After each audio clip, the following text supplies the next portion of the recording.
Tembung-tembung, anu ketumbung di.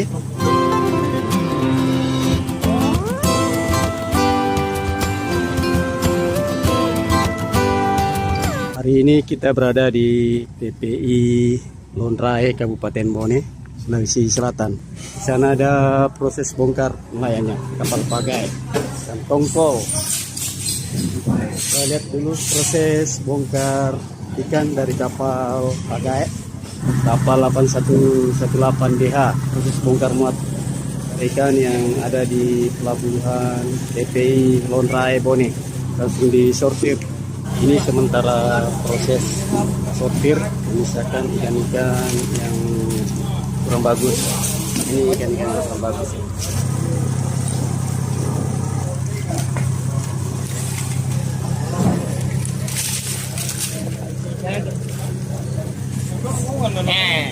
Balik lagi sendiri.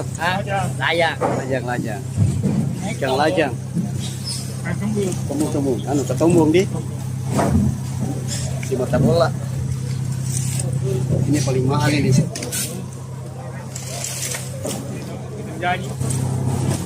Tadi setelah ditimbang itu diangkut langsung ke sana itu, didos, kasih es batu agar ikannya tetap awet. Ini dibawa kemana ini ikannya deh? Tergantung dari pembeli ya. Kalau sekarang kemana ini nanti? Endrekan ini. Endrekang dia.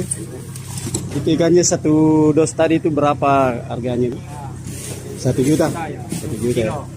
Begini ya kadang pakai pengopah segitu 400, 1 juta 200, kadang 1 juta. Kalau begini 800, 700. Terima kasih Pak Andianto. Siap, sama-sama. Semoga rezekinya semakin lancar. Amin.